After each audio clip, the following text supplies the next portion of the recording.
ये फैक्ट है कि जितना यहाँ का रिक्वायरमेंट है और जो पहले आपूर्ति होती थी उस हिसाब से या तो जो एनटीपीसी से मिलता था या फिर अनेक प्राइवेट कंपनियों से लेते थे, तो इन सब लोगों से जितनी आपूर्ति का प्रावधान था वो आपूर्ति नहीं हो पा रही थी। इसके चलते समस्या आई। तो अभी इन लोगों ने बाकी अन्य जगहों पर जहां से बिजली ज़्यादा दाम में उपलब्ध हो रही है वहां से खरीद करके अब करीब करीब जो आवश्यकता है उसके मुताबिक करने की स्थिति में जा रहे हैं। तो अब स्थिति को तो ठीक करेंगे, लेकिन एक बात जान लीजिए कि है ही सप्लाई कम हो गया है।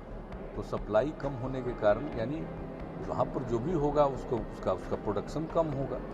सप्लाई कम होने का मतलब है कि जितना वहाँ होता है उसमें कमी आई है, तो उसके चलते ये हुआ है। लेकिन हमारे विभाग जो है पूरे तौर पर लगा हुआ है और उसमें ऐसी उम्मीद है कि अब करीब करीब वो नॉर्मल स्थिति में पहुंच जाएगी। उन्होंने पूरा डिटेल दिया है, पूरा डिटेल जानकारी दी कि कितना कमी थी।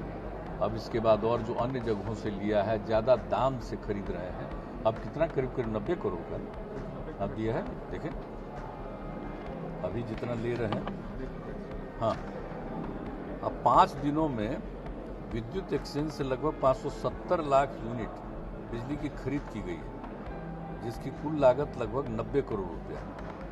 अब उसके चलते जो खरीद के पश्चात पीक आवर में लगभग 5500 से 5600 मेगावाट बिजली उपलब्ध हुई। मतलब पैसा ज़्यादा लग रहा है। जो हम लोगों का जिससे तय था या तो एनटीपीसी का या प्राइवेट जो जितने हैं इसमें उनके साथ जो तय हुआ था, तो जो कम मिलने लगा तो फिर दूसरी जगह से इन लोगों ने जो खरीद शुरू किया है इसके लिए अपने लोगों के लिए, उसमें पैसा ज़्यादा लग रहा है, लेकिन किया जा रहा है। ये तो हमेशा कहा ही जाता है कि देखभाल करनी है और लोगों की ज़रूरत को पूरा करने का प्रयास करना चाहिए, तो कर रहे हैं। समस्या तो है, ये बात तो बिल्कुल सही है कि जहाँ से आपूर्ति होती थी वहाँ उनका उतना उत्पादन नहीं है।